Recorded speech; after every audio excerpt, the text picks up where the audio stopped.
बाबाजी और हुजूर जी की प्यारी संगत जी, राधा स्वामी जी, स्वागत है आपका हमारे चैनल भजन मार्गम में। संगत जी, हम सब नामधारी जो अपने प्यारे बाबा जी से प्रेम करते हैं, हमारे भीतर एक ही प्यास है उस मालिक की एक झलक पाने की। हम दिन रात भजन सुमिरन करते हैं, कभी आँखों से तो कभी दिल से रोते हैं कि एक बार बस उस परम पिता की उपस्थिति का एहसास हो जाए। कभी कभी जब हम अकेले होते हैं तो बाबा जी से दिल खोलकर बातें करते हैं, अपने दुख सुख, अपने डर, अपनी कमजोरियां और अपनी साधना की कोशिशें सब उनके चरणों में रख देते हैं। और मुझे विश्वास है कि आप सभी मेरी इस भावना से जरूर सहमत होंगे, क्योंकि यह हर प्रेमी जीव की सच्ची पुकार है। जब जीवन में सब कुछ व्यर्थ लगने लगता है, जब दुनिया की चकाचौंध हमें ठेस देने लगती है और रिश्तों में भी खालीपन महसूस होता है, तब हमारा मन स्वाभाविक रूप से अपने सद्गुरु की ओर झुकने लगता है। यह झुकाव कोई साधारण प्रवृत्ति नहीं, बल्कि आत्मा की गहरी पुकार होती है। हमें धीरे धीरे समझ आने लगता है कि संसार की हर वस्तु नाशवान है, चाहे वह धन हो, संबंध हो या शरीर स्वयं, और जो स्थायी है वो है सद्गुरु का दिया हुआ नाम, वो भजन जो आत्मा को परमात्मा से जोड़ता है, वो अभ्यास जो हमें अपने मूल स्वरूप की ओर ले जाता है। यही समझ हमें एक बहुत सुंदर यात्रा पर ले चलती है, घर वापसी की यात्रा, अपने असली घर की ओर, उस मालिक की गोद की ओर। इस यात्रा में हमारा हृदय तड़प उठता है, बस एक संकेत चाहिए प्रभु से, एक छोटी सी पुष्टि चाहिए कि हम सही दिशा में बढ़ रहे हैं। हम दिल से मांगते हैं कि हे प्रभु, तू कोई इशारा तो दे, बता तो सही कि तू देख रहा है मेरी कोशिश, तू सुन रहा है मेरी पुकार। और संगत जी, सच्चे प्रेम और निरंतर अभ्यास से जब हम टिके रहते हैं, तब वाकई प्रभु संकेत देने लगता है। कभी किसी वीडियो या सत्संगी भाई बहन की वाणी में कोई ऐसी बात सुनते हैं जो भीतर जाकर हमें झकझोर देती है। कभी कोई ध्यान का अनुभव हमारे भीतर नया विश्वास जगा देता है। किसी दिन ध्यान करते करते अचानक एक दिव्य प्रकाश की झलक दिखती है, तो किसी दिन कोई दिव्य आकृति, कोई झंकार, कोई शब्द भीतर से पुकारने लगता है और हम थम से जाते हैं। तब लगता है हाँ, कुछ तो है जो हमें छू गया है। और कई बार कई साधक बताते हैं कि उन्हें ध्यान में अपने गुरु का दिव्य स्वरूप दिखाई दिया, वो नजारा जिसे शब्दों में पिरोना मुश्किल है, पर आत्मा तक उतर जाता है। संगत जी, ऐसे अनुभव बहुत गहरे होते हैं, लेकिन साथ ही एक प्रश्न भी पैदा होता है, क्या ये अनुभव आत्मा की ऊंचाई के संकेत हैं या मन की कल्पनाएं? क्या ये सच में मालिक की कृपा के रूप हैं या हमारी तड़प का मनोवैज्ञानिक परिणाम? ये प्रश्न हर उस साधक के जीवन में आता है जो सच्चाई से ध्यान करता है और अपने अनुभवों को लेकर सजग है। तो आज की ये वीडियो विशेष रूप से उन सभी साधकों के लिए है जो अपने अनुभवों को लेकर उलझन में हैं, जो ये जानना चाहते हैं कि वे सही दिशा में हैं या नहीं, जिनके मन में ये जिज्ञासा है कि अनुभवों को कैसे समझा जाए। आपसे निवेदन है कि इस वीडियो को अंत तक अवश्य देखिए, क्योंकि विश्वास मानिए, अंत तक पहुँचते पहुँचते आपके भीतर काफी स्पष्टता आ जाएगी। आपको ये समझ आने लगेगा कि कैसे इस यात्रा में और भी अधिक निश्चिंत होकर, सहजता से, प्रेम पूर्वक और दृढ़ता से आगे बढ़ा जाए। क्योंकि संगत जी, जब स्पष्टता मिलती है तब विश्वास बढ़ता है, और जब विश्वास बढ़ता है तब मिलन निकट आता है। और संगत जी, यदि यह वीडियो आपको थोड़ा भी छू सके तो कृपया इसे लाइक कीजिए और हमारे चैनल भजन मार्गम को जरूर सब्सक्राइब कीजिए। आपका ये छोटा सा प्रेम और सहयोग हमें आध्यात्म की इस दिव्य सेवा में आगे बढ़ने का बल और उत्साह देता है। संगत जी, सबसे पहले तो एक बहुत ही सूक्ष्म लेकिन अत्यंत महत्वपूर्ण सत्य को जान लेना आवश्यक है। यदि आज आप ये वीडियो देख रहे हैं, यदि ये विषय आपको खींच लाया है, यदि आपने इस पर रुककर इसे खोलने का निर्णय लिया है, तो यह कोई साधारण संयोग नहीं है। ये संकेत है कि आपकी आत्मा जागरूक हो रही है, कुछ खोज रही है। शायद आप पहले से ही अपने ध्यान में कुछ अनुभव कर रहे हैं, कुछ महसूस कर रहे हैं, या फिर आप एक जिज्ञासु हैं जो जानना चाहते हैं कि ध्यान और अंतर यात्रा की वास्तविकता क्या है। कारण चाहे जो भी हो, लेकिन इतना निश्चित मान लीजिए कि यह आपकी इच्छा से नहीं, आपके मन के निर्णय से नहीं, बल्कि गुरु की कृपा से हो रहा है। संगत जी, जब आत्मा मालिक के मार्ग की ओर खींचती है, जब कोई विषय बार बार मन में गूंजता है, जब कोई वीडियो बार बार सामने आता है और जब हमें उसे खोलने की प्रेरणा भीतर से होती है, तो ये सब उस परमात्मा की ओर से आता है जिसने हमें भीतर से खींचना शुरू कर दिया है। कई बार हम समझते हैं कि ये तो हमारी रुचि है, हमारा निर्णय है, पर असल में ये निर्णय भी हमारी आत्मा में जागी हुई एक गहरी कशिश का परिणाम होता है। और वह कशिश आती है केवल और केवल गुरु कृपा से। बाबा जी की कृपा ही है कि आपके भीतर यह खोज उत्पन्न हुई है, यह प्रेम जागा है। सोचिए, दुनिया में करोड़ों लोग हैं, लेकिन सबको ये राह नहीं मिलती, ये इच्छा नहीं होती कि वे ईश्वर को जाने, अपने अंदर झांकें या ध्यान और भजन के मार्ग पर चलें। लेकिन आप, हाँ आप जो ये शब्द पढ़ रहे हैं, आप उन गिने चुने भाग्यशाली आत्माओं में से हैं जिन्हें उस मालिक ने खुद चुना है। हम अक्सर सोचते हैं कि हम भक्ति कर रहे हैं, हम सेवा कर रहे हैं, हम नाम का अभ्यास कर रहे हैं, लेकिन गहराई से देखें तो हम तो कुछ भी नहीं कर रहे। हम तो साधारण से जीव हैं जिनमें सामर्थ्य ही कहा है कि हम उस परम शक्ति को प्रेम कर सकें। हकीकत ये है कि यदि आज हम नाम का सुमिरन कर पा रहे हैं, गुरु की सेवा में जुड़ पा रहे हैं, ध्यान में बैठ पा रहे हैं, तो यह सब उस परमात्मा की इच्छा का फल है। यह सब हमारी नहीं, उसके प्रेम की योजना है। परमात्मा के घर वही आत्माएं लौटती हैं जिन्हें वह स्वयं बुलाता है। हम सोचते हैं कि हमने उसे जानना चाहा, लेकिन सत्य ये है कि उसी मालिक ने हमारे भीतर वह जानने की इच्छा जगाई। हमारे सद्गुरु ने हमें नाम की अनमोल बख्शिश दी है। इसका अर्थ ये है कि उन्होंने हमें चुना है, हमारी पूरी जिम्मेदारी ली है कि वे हमें अंततः उस सच्चे घर तक पहुंचाकर ही छोड़ेंगे। तो संगत जी, कृपया कभी ये मत सोचिए कि आप साधारण हैं या आप बस ऐसे ही इस मार्ग पर चल रहे हैं। आप अत्यंत दुर्लभ, अत्यंत भाग्यशाली आत्मा हैं। इस संसार में सबसे बड़ा सौभाग्य वही है कि किसी आत्मा को एक पूर्ण सद्गुरु मिल जाए जो उसे सच्चे घर की राह दिखाए और हाथ पकड़कर ले चले। और यह सौभाग्य आपको मिला है, तो अब इस वीडियो को उसी भावना से देखिए जैसे कोई प्यासी आत्मा अमृत की एक बूंद के लिए तरस रही हो। यह कोई ज्ञान नहीं, यह कोई विषय नहीं, ये तो वो प्रेम पूरित सत्य है जो आपकी आत्मा को झंझोड़ने आया है।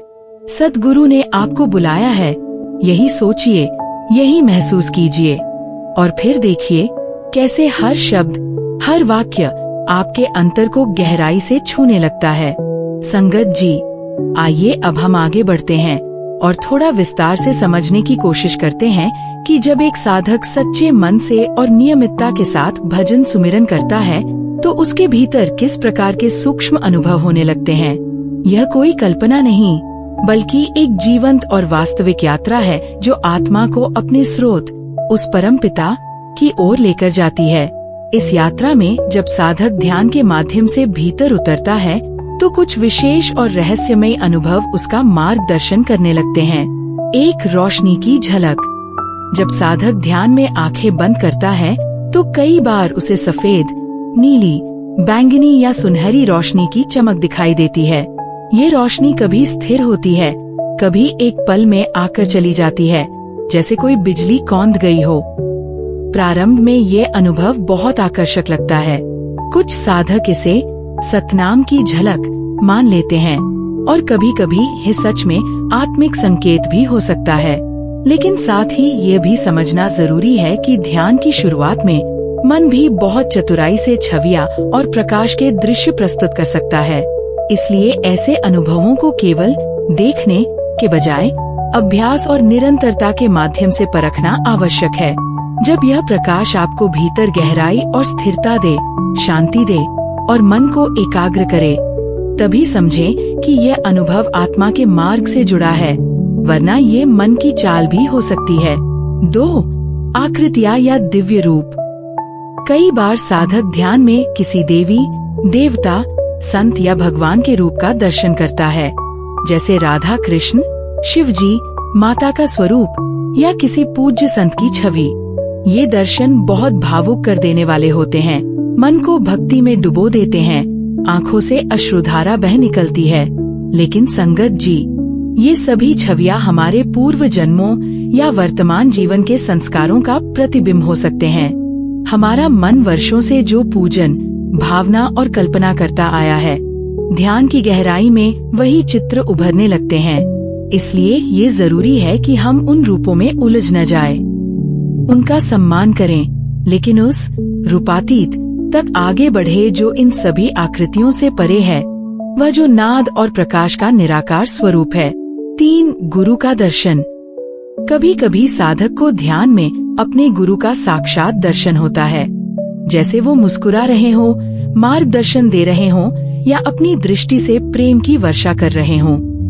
ऐसे अनुभव अत्यंत दुर्लभ, अमूल्य और भाव विभोर कर देने वाले होते हैं। यदि यह दर्शन आत्मा को शांत कर दे, ध्यान को और गहरा कर दे, तो समझिए ये सच्ची गुरु कृपा की झलक है।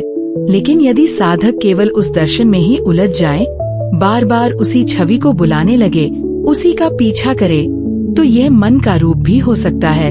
सद्गुरु का सच्चा दर्शन वही है जो भीतर मौन, स्थिरता और प्रेम से भर दे और साधक को उनके बताए पथ पर दृढ़ता से टिकने की प्रेरणा दे। 4. ध्वनि की झलक।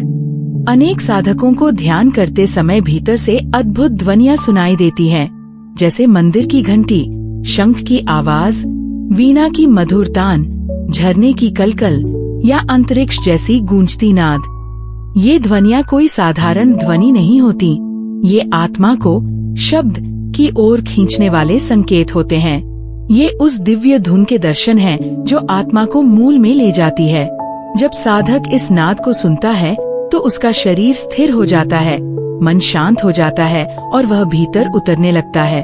यही है शब्द की झलक, जिसका सतगुरु ने वादा किया था, वही जिसे सुनकर आत्मा अपने घर की ओर बढ़ती है। संगत जी, ये अनुभव सुंदर हैं, लेकिन इनसे भी अधिक महत्वपूर्ण है विवेक, स्थिरता और गुरु कृपा पर भरोसा। कोई भी अनुभव अंतिम लक्ष्य नहीं है, वो तो सिर्फ संकेत हैं कि आप मार्ग पर हैं। जैसे रास्ते में मील के पत्थर होते हैं, वे गंतव्य नहीं, केवल ये बताते हैं कि आप सही दिशा में हैं। तो अपने अनुभवों को देखकर अभिमान न करें और उनके न होने पर निराश भी न हो। ध्यान में सबसे मूल्यवान है समर्पण, निरंतर अभ्यास और गुरु की कृपा का भरोसा।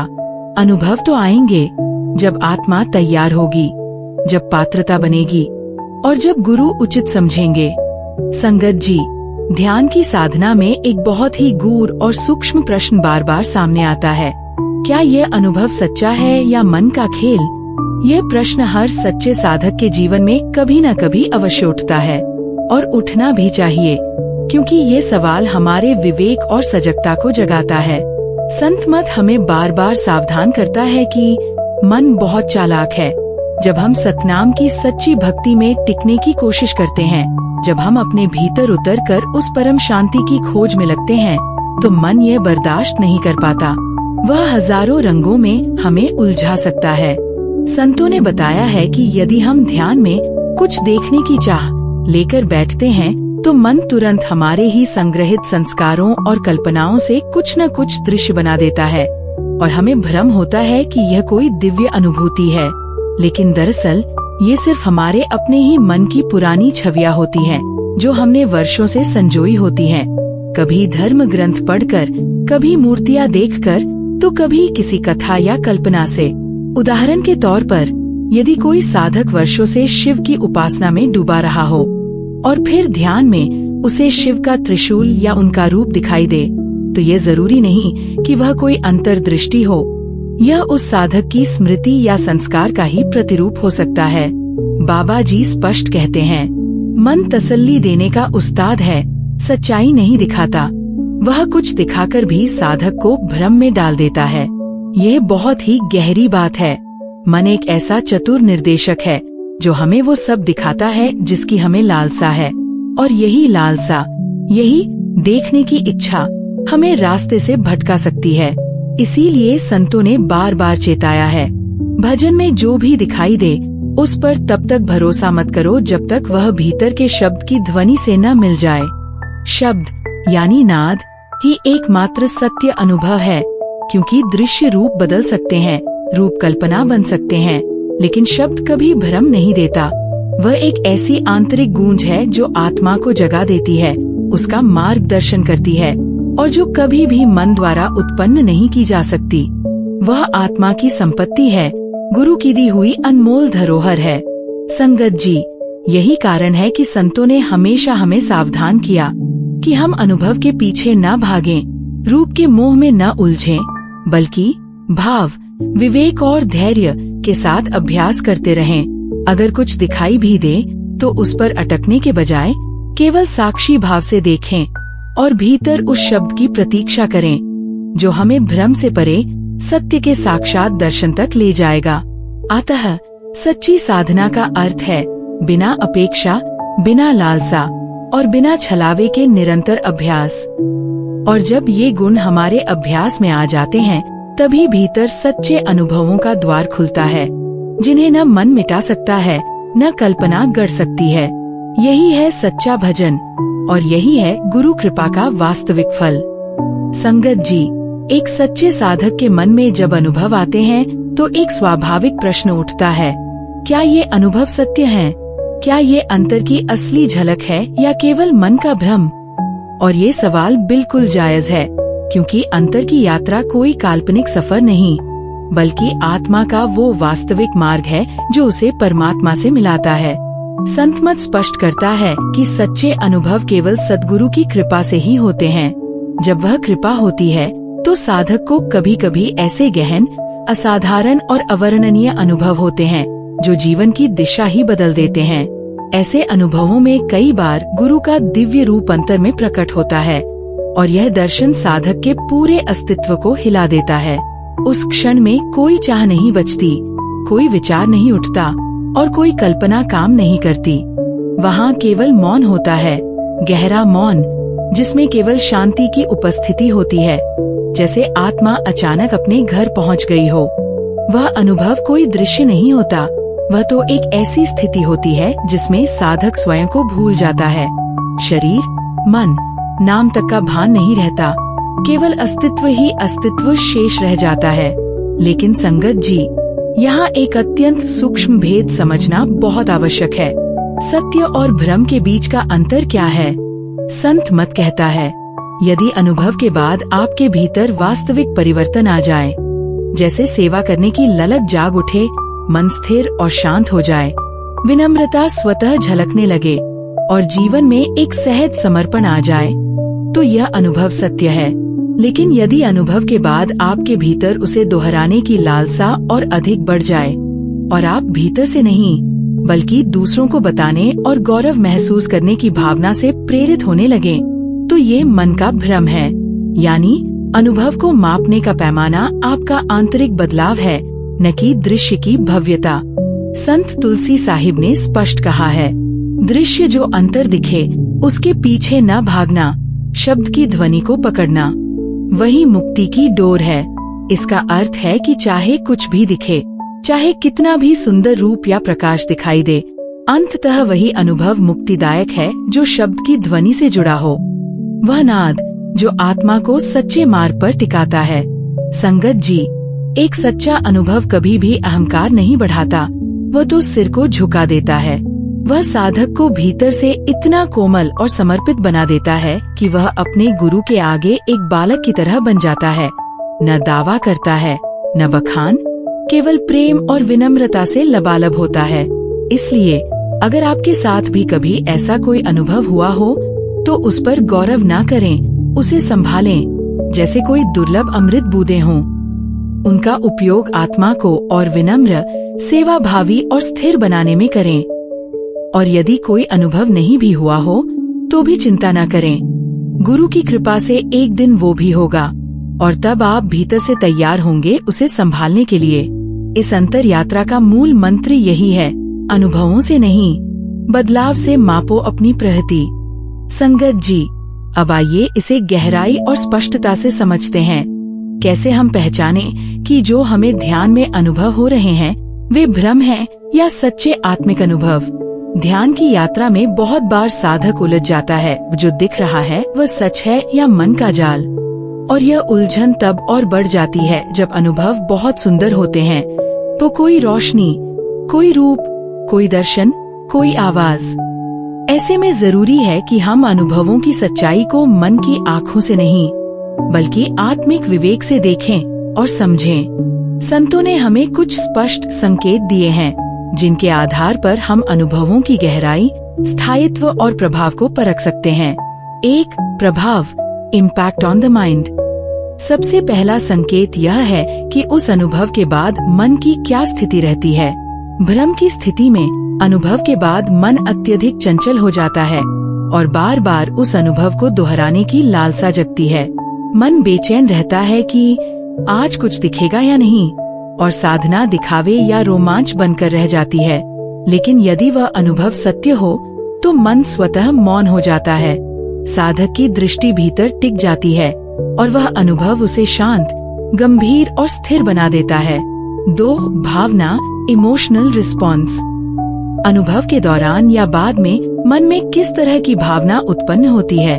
यदि अनुभव के साथ आकर्षण, भय या अति उत्साह हो, जैसे मन कहे कि वाह कुछ दिव्य देखा, या डर जाए कि ये क्या हो गया, तो ये मन का खेल हो सकता है।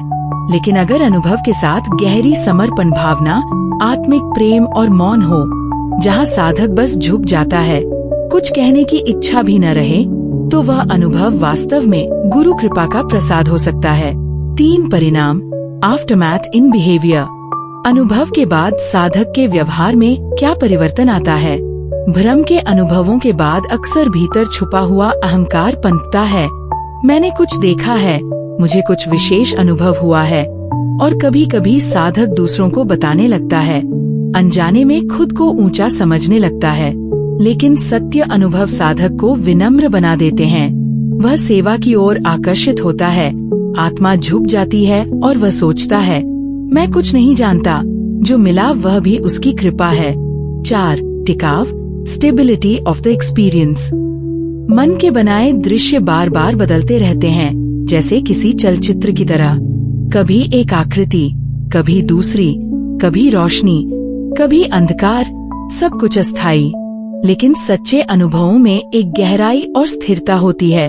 वह बार बार लौट कर आता है, आत्मा को भीतर टिकाता है और साधक को लंबी अवधि तक प्रभावित करता है। 5. भाव, अप्रोच आफ्टर द एक्सपीरियंस।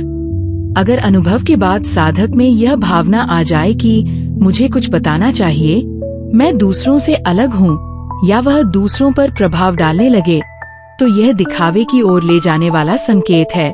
लेकिन अगर अनुभव के बाद साधक और अधिक मौन हो जाए, गहराई से अभ्यास करे और भीतर की ओर एक दृढ़ निष्ठा बढ़े, तो वह अनुभव आत्मा को सही दिशा में ले जाने वाला हो सकता है। संगत जी, यही है विवेक की कसौटी। अनुभवों की सच्चाई देखने के लिए हमारी आंखें नहीं, बल्कि भीतर का भाव, बदलाव और स्थिरता बोलते हैं। संतों ने तो यहाँ तक कहा है कि जब तक शब्द की ध्वनि उसे मिलन न हो जाए, तब तक कोई भी दृश्य स्थायी सत्य नहीं माने जा सकते। इसलिए अनुभवों को संग्रहित न करें, उन पर टिकाव बनाएं। उन्हें दिशा की तरह लें, गंतव्य न माने। और हर अनुभव के बाद बस यही प्रश्न स्वयं से पूछें, क्या मैं और अधिक शांत हुआ? क्या मेरी सेवा और विनम्रता बढ़ी? क्या मैं भीतर उतरने लगा? यदि उत्तर हाँ, तो आप सही राह पर हैं। संगत जी, हमारे प्यारे बाबा जी बार बार एक बहुत ही गूढ़ और जीवन परिवर्तनकारी बात हमें समझाते हैं, जो हर साधक के लिए मार्गदर्शक मंत्र की तरह है। वे कहते हैं, भजन में जो दिखे उस पर टिकना नहीं, शब्द की ध्वनि पकड़ो, वही सच्चा मार्ग है। यह वाक्य जितना सरल प्रतीत होता है, इसकी गहराई उतनी ही अथाह है। ध्यान की अवस्था में जब हम आंखें बंद करके भीतर उतरते हैं, तो कभी कोई रोशनी दिखती है, कभी कोई आकृति, कभी कोई दिव्य स्वरूप। ये दृश्य मन को आकृष्ट करते हैं और साधक को लगता है कि शायद यही आत्मिक प्रगति का प्रमाण है। पर बाबा जी कहते हैं कि यही सबसे बड़ा धोखा हो सकता है, क्योंकि मन भी इन्हीं दृश्यों का निर्माता है। ध्यान में जो भी दिखे, वह प्रकाश हो, आकृति हो या कोई आवाज, वह सब केवल राह के संकेत हो सकते हैं, मंजिल नहीं। बाबा जी समझाते हैं कि मूल उद्देश्य केवल दृश्य दर्शन नहीं, बल्कि उस शब्द की पकड़ है जो मन और इंद्रियों से परे है, जो नाद रूप में भीतर से सुनाई देता है, जो आत्मा को परमात्मा से जोड़ने की अटूट डोर है। वही शब्द सच्चा मार्ग है, वही हमारा जीवित गुरु है जो हमें हर परिस्थिति में मार्गदर्शन देता है। बाबा जी कहते हैं, ध्यान में देखे दृश्य तुम्हारा लक्ष्य नहीं, तुम्हारा लक्ष्य केवल मालिक की प्राप्ति है जो शब्द के पार है। यहाँ बाबा जी हमें लक्ष्य की परिभाषा सिखाते हैं। बहुत बार साधक भजन के अनुभवों में इतना रम जाता है कि वो उन्हीं में उलझ कर रह जाता है। रोशनी, आकृति, दर्शन, और यही उसकी यात्रा की रुकावट बन जाती है। लेकिन बाबा जी हमें चेताते हैं कि दृश्य तो केवल मार्ग में आने वाले खूल हैं, मंजिल नहीं। असली मंजिल है मालिक की प्राप्ति, और वह मालिक किसी रूप, रंग, दृश्य या आवाज में सीमित नहीं है। वह तो शब्द के पार एक अदृश्य अनुभव, एक अमर स्थिति है, जिसे केवल समर्पण, प्रेम और दृढ़ अभ्यास से पाया जा सकता है। और बाबा जी की ये बात बहुत ही महत्वपूर्ण है। यदि किसी दृश्य के बाद आपका मन गुरु की सेवा और भक्ति में और गहरा हो, तो समझो वो मालिक की कृपा थी। यानी अनुभव को परखने का सबसे बड़ा मापदंड यही है कि उसने आपको कितना बदल दिया। अगर किसी दर्शन के बाद आपके भीतर सेवा की ललक और अधिक बढ़ गई, अगर आपने अपने गुरु की महिमा को और गहराई से महसूस किया, अगर आपके भीतर विनम्रता और भक्ति का भाव और गहराया, तो समझिए वह सद्गुरु की कृपा की सच्ची झलक थी। लेकिन यदि उस अनुभव के बाद भीतर उत्सुकता बढ़ गई, दिखावे की इच्छा आ गई और बार बार वही अनुभव पाने की लालसा उठने लगी, तो वह मन का प्रपंच भी हो सकता है। कृपा की पहचान है विनम्रता, स्थिरता और सेवा में वृद्धि। इसलिए संगत जी, बाबा जी का यह उपदेश एक अमूल्य प्रकाशपुंज है जो हमें अनुभवों के मोह से निकालकर शब्द के स्थायी मार्ग पर स्थिर करता है। दृश्य आएंगे, जाएंगे, लेकिन जो टिकेगा, जो हमें मालिक तक पहुँचाएगा, वह केवल शब्द ही है। उसी को पकड़िए, उसी में डूब जाइए। वही सच्ची भक्ति है, वही सच्चा मिलन है। संगत जी, जब ऐसे सूक्ष्म अंतर के अनुभव हो, तो एक साधक को क्या करना चाहिए? अंतर की साधना में जब कोई साधक नियमितता से भजन सुमिरन करता है, जब उसका मन थोड़ा बहुत शांत होने लगता है और जब सद्गुरु की कृपा उस पर उतरने लगती है, तो उसे कभी कभी कुछ अनुभव होने लगते हैं। ये अनुभव छोटे संकेत की तरह हो सकते हैं, जैसे किसी लंबी यात्रा में कभी कोई मील का पत्थर या दिशा सूचक बोर्ड। लेकिन ध्यान रहे संगत जी, इन अनुभवों को ही मंजिल समझ लेना हमारी सबसे बड़ी भूल हो सकती है। ऐसे समय में साधक को अत्यंत सजग, विनम्र और विवेकी बने रहना चाहिए। एक, न अति प्रसन्न हो, न भयभीत। संगत जी, जब कोई अनुभव होता है, जैसे रोशनी दिखना, किसी आकृति का दर्शन, भीतर कोई दिव्य ध्वनि सुनना, तो कई साधक बहुत उत्साहित हो जाते हैं। उन्हें लगता है कि अब वो बहुत आगे बढ़ गए, कुछ अद्भुत मिल गया। वहीं कुछ साधकों को यदि अनुभव बहुत तीव्र या अज्ञात लगे, तो वे डर भी जाते हैं। लेकिन बाबा जी सिखाते हैं कि हमें ना तो अति प्रसन्न होना है, न भयभीत। हर अनुभव सिर्फ एक संकेत हो सकता है, लेकिन वह मंजिल नहीं है।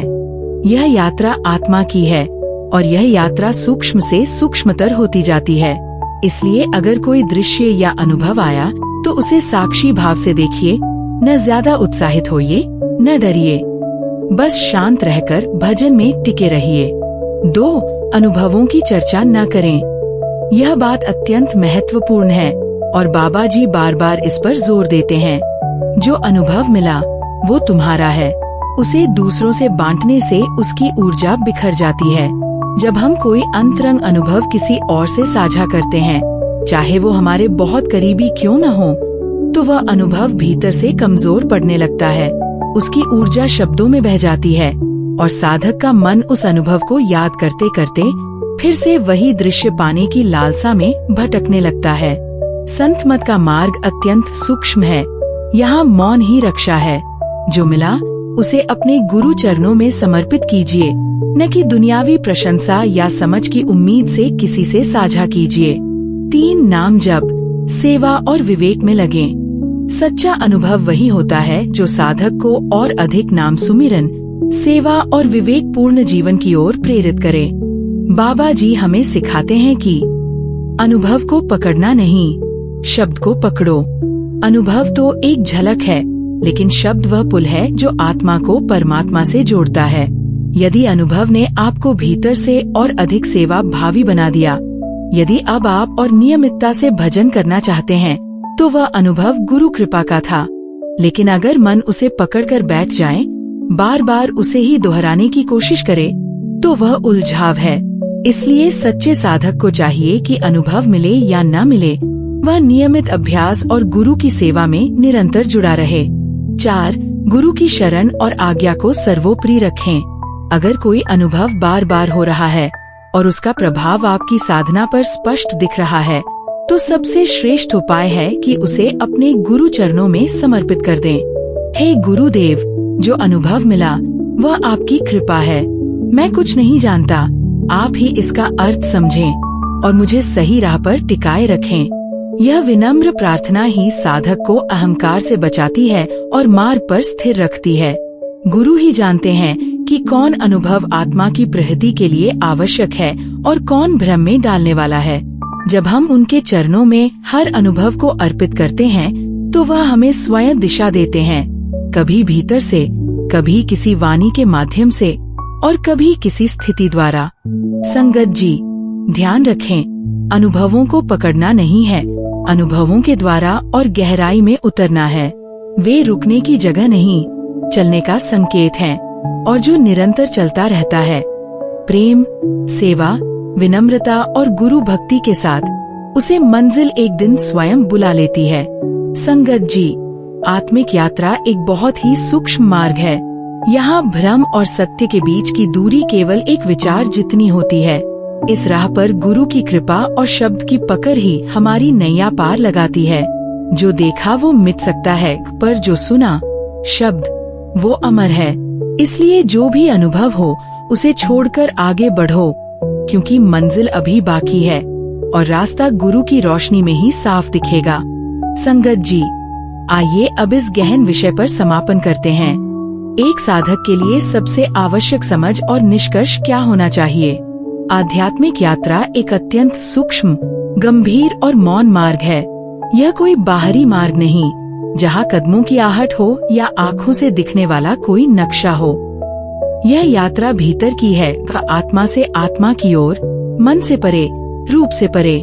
इस यात्रा में भ्रम और सत्य की दूरी बहुत कम होती है, कभी कभी तो केवल एक विचार जितनी, और वही विचार हमें या तो सच की ओर ले जाता है या फिर भ्रम में उलझा देता है।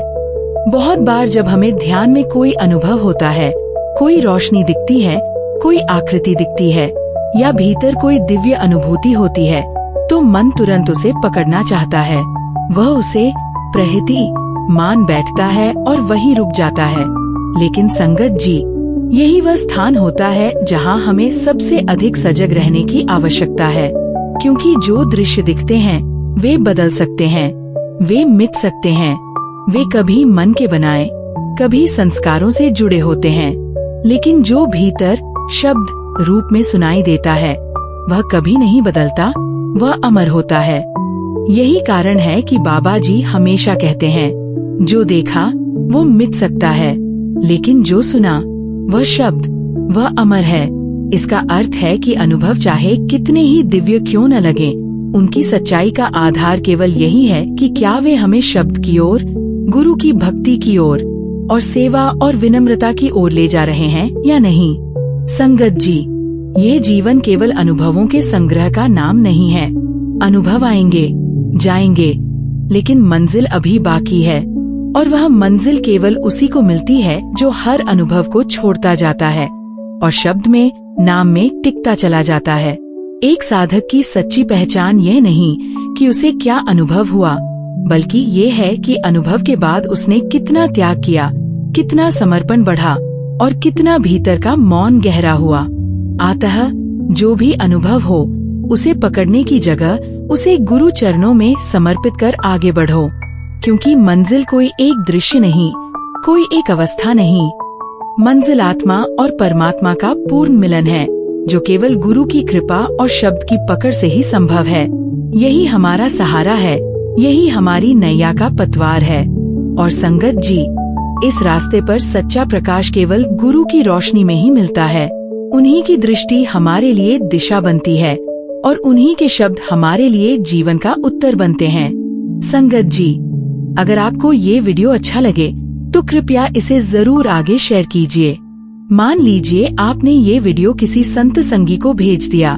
जब वह इसे सुनेगा तो निश्चय ही भजन सिमरन करेगा। मुझे पूरा यकीन है, और आपको भी होगा, कि जब कोई सच्चे भाव से सत्संग सुनता है तो वह जरूर कुछ समय के लिए भजन पर बैठता है, चाहे केवल 10 मिनट के लिए ही क्यों न हो। और जब वह 10 मिनट भी भजन करता है तो उस पर भी और आप पर भी बाबा जी की अपार कृपा होती है। क्यों?